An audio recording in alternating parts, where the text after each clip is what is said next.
Pelosi voiced support for an open nomination process if Biden drops out. That is the reason why I'm going to be talking about what AOC said today, because turns out she is right on that. She was right about the chaotic lack of unity behind like Kamala Harris. I mean, I said she's either lying, which I don't think she is, or she's being brutally honest and like breaking caucus and like revealing something that's pretty significant. And it turns out she is correct on this. This is the one thing that I've said is like a worse option than just going with Brandon. There's reporting right now on Nancy Pelosi saying that she'd be up for an open contest, an open convention. And I think that is genuinely a devastating idea.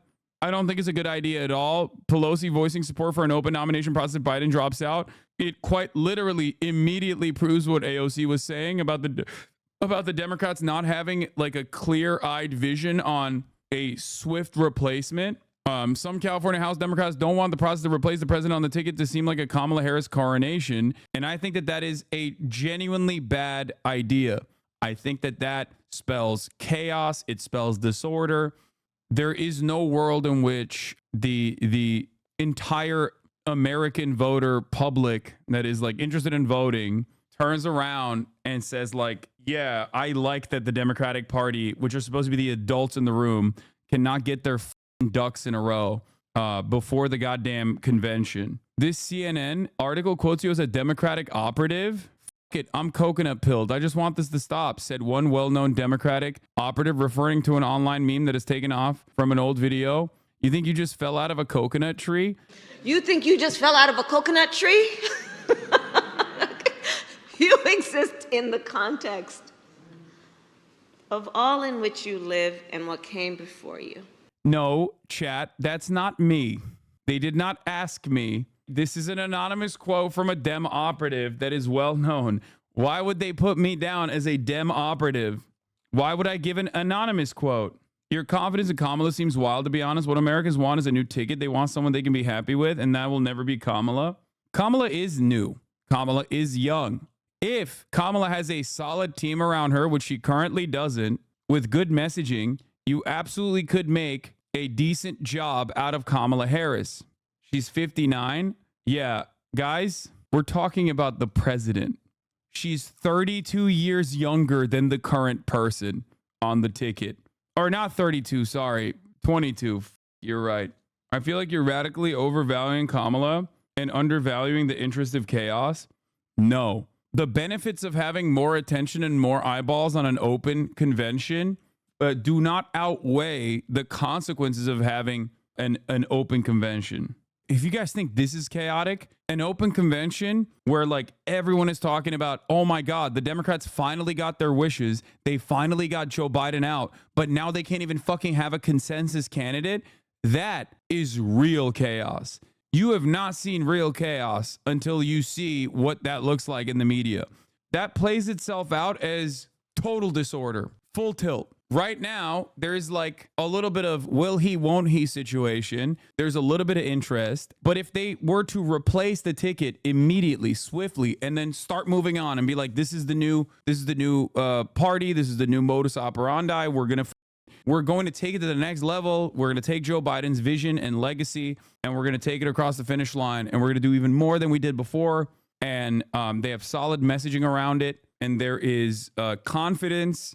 That's very different than like literally in the middle of August, at the end of August, still not having a candidate. I think that absolutely rips away the final, like the limited amount of confidence that people might have that the Democratic Party is still like, you know, doing the right thing and are the adults in the room. Because you have to remember, the Democratic Party being the adults in the room is the number one benefit that they have over the Republicans. The Republicans are always chaotic. The Republicans are basically violent in their legislative agenda. But also beyond that, they can't figure out which direction they want to go in.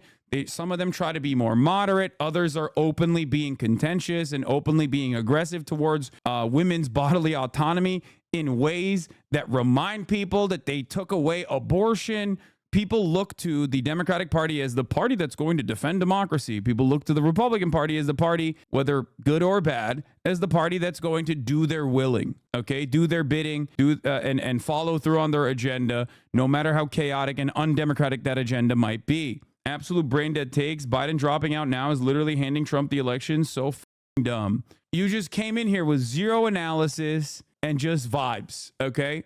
Just came in here hot and was like, no, you don't understand. The 82-year-old that everyone understands is brain capacity is deteriorated, is actually the best possible person.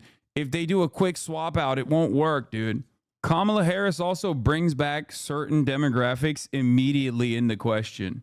Like, the average American doesn't think as much as you guys do about politics. That's something you have to remember. I love this chatter said, fuck the commies. The average Gen Zer even is going to be like, oh yeah, that's a younger person. I'm interested. I'm invested. That's why I say what Kamala Harris does, if she is appointed as the nominee, is very important in terms of messaging. Very, very important in terms of messaging. Because like when people are locked in and they go, oh, this is a new fresh face, this is a more vibrant candidate, is a more dynamic candidate, then she has to play that part. Then she has to play that role. If she's barred out like she's been goofing around the entire time for the past 4 years, then it's going to be harder.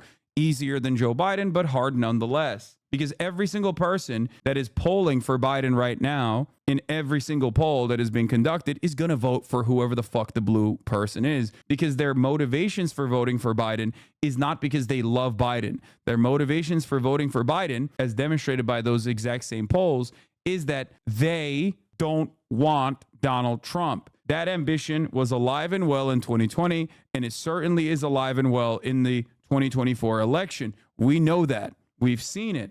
Every poll shows that reality. No matter who is at the top of that ticket, they have all of Biden's votes that they will secure, and plus some more on top of that. This is the calculation that I'm making. The calculation I'm making is that there are no Biden or busters in the same way that there were Bernie or busters, right? Even though those were marginal as well. This is the part where libs say you can't trust the polls. I know.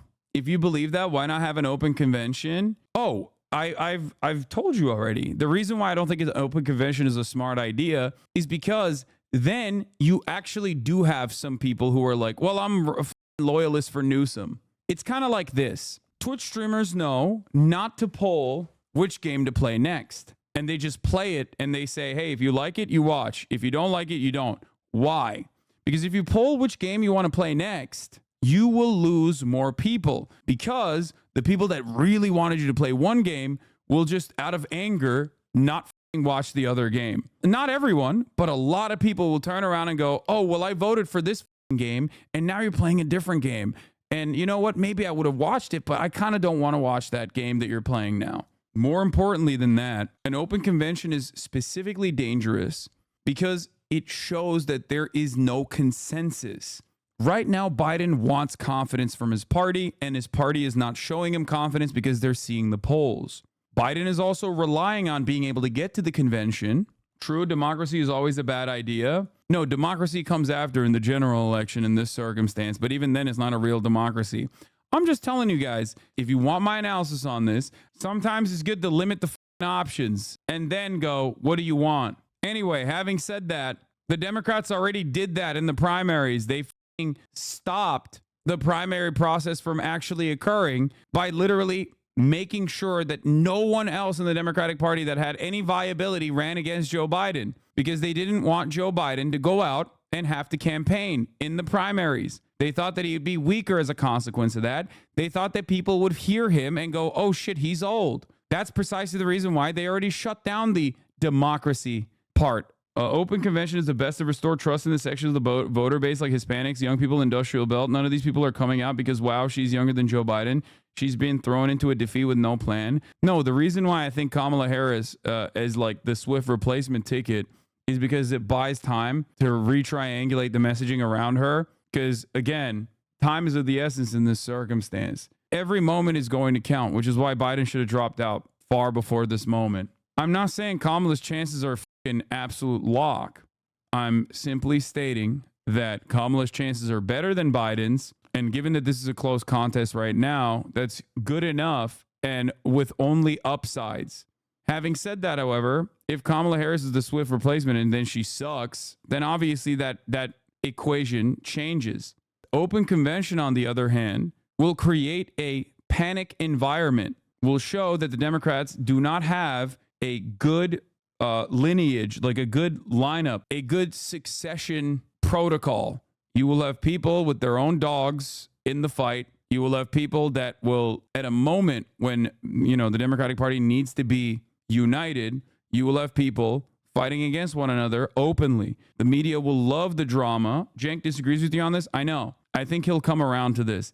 Cenk has been right about the obvious need to replace Joe Biden because he's so old. Just like I was right on that front. Cenk and I have a disagreement on the open primaries. I think not open primaries, open convention. We have a difference in opinion on that front, but it doesn't matter. I'm telling you what my position is on the matter. The Democratic Party's number one benefit over the Republican Party right now is that they're supposed to be the adults in the room.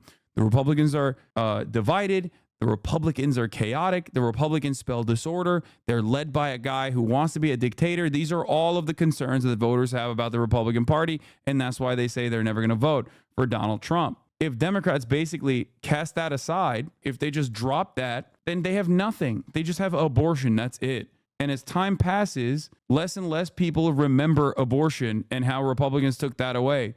I don't think Kamala Harris is the best possible replacement. You guys know who I think is a better replacement than Kamala Harris. I've said Gretchen Whitmer. I think J.B. Pritzker would be fine. I think there are better Democrats out there. They have proven track records. They're very popular, and they could captivate the Rust Belt. Having said that, however, Kamala Harris already being on the ticket plays a major role in this situation because it's a way to basically say, well, Joe Biden, this is the person that you chose to replace you. This is the person that you said would be great as president. That's why you made her your vice president. It's a way to also save the Democratic Party's attitude, because then you can just simply say, no, you don't understand. Joe Biden always knew that Kamala Harris would be a phenomenal president, and that's why he chose her as his VP. This is a way to continue the legacy of Joe Biden and the legacy of the past 4 years and the policies of the past 4 years. Now, obviously, you and I might not agree with that narrative. What legacy? Who gives a shit? Joe Biden. But that makes a coherent replacement narrative that you can set, that you can campaign on. Random person coming in at the last second, on the other hand, makes it seem like maybe Joe Biden's legacy is dog shit. And then people go, well, why am I voting for the Democrats again then? Because the past 4 years, they just sucked then, I guess. They don't even have any confidence in their own administration. Why the should I have confidence in them? Electoral politics, brain-dass. My job is to do this. Yes, if you're not invested at all, and if you don't care, and you're like, oh, it's just a bourgeois democracy, who gives a both parties represent the interests of the wealthy, I agree with you. But this isn't for you then. You know what I mean? This is not analysis that you should be even interested in remotely, because it won't move the needle for you anyway. But what I'm doing here is for a much larger audience of people who do care about it, who do care about elections. And of course, I'm going to be covering and I'm going to give you my analysis on the election during the election cycle. That would be crazy. If you don't disregard polls, why are you disregarding Kamala's terrible approval rating like Biden's? Great question. Kamala Harris's approval rating is VP approval rating. If the P approval rating is low, the VP approval rating is going to be low as well. Kamala Harris at the top of the ticket is an opportunity to completely change the agenda, or rather to refocus the attention at the presidential candidate, Kamala Harris. And by the way, Kamala Harris ran a dog shit primary campaign, if you guys remember.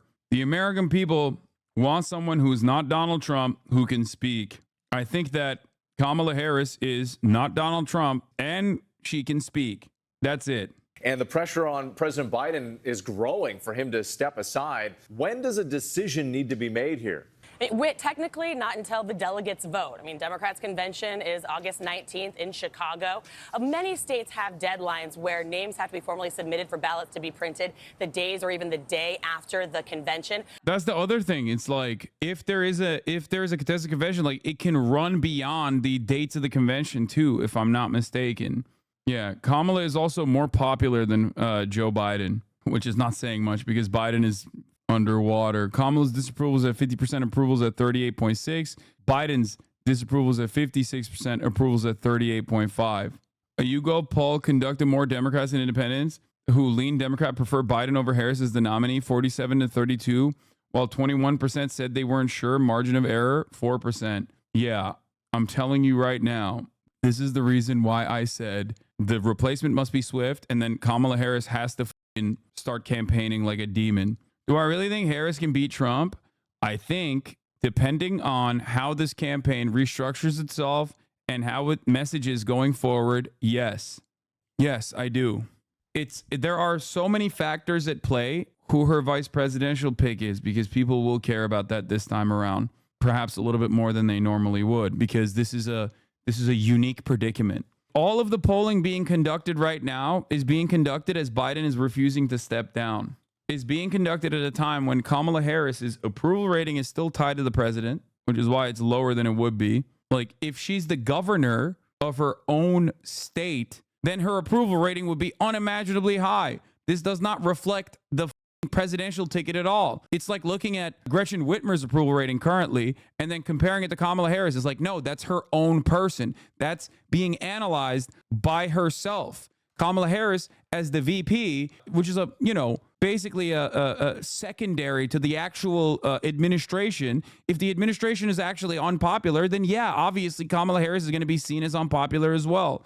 Republicans actually want Biden to be atop the ticket because they think they can actually beat him and that he's the best person that they have the opportunity to take down. So you have two efforts sort of going on behind the scenes. Number one, you have this talk about suing to keep Biden on the ballots in these swing states. Republicans think that there are a number of local laws and regulations they can sort of point to try to use the legal system to keep Biden atop the ballot. That's weird. Perhaps that should be a inclination for those who are still holding out. I'm just saying. Perhaps any sound-minded person who wants the Democrats to win, or at least the Republicans to not win, would look at this motivation from the Republican Party and go, maybe the candidate is not the best possible candidate. You're kicking Joe Biden while he's bravely battling COVID? Yes, true. I am doing that. I don't care. You said for 4 years Harris has no charisma. Do you really think she even has a chance against Trump? Wait, Kamala Harris has no charisma. You're not wrong. Having said that, however, you know who else has no charisma? Joseph Robinette Biden, who can't even speak clearly, and yet he's still in a 50-50 deadlock. So, yeah, no, I think I'm going to take my chances with the person who can speak with no charisma versus the person who can't speak with no charisma.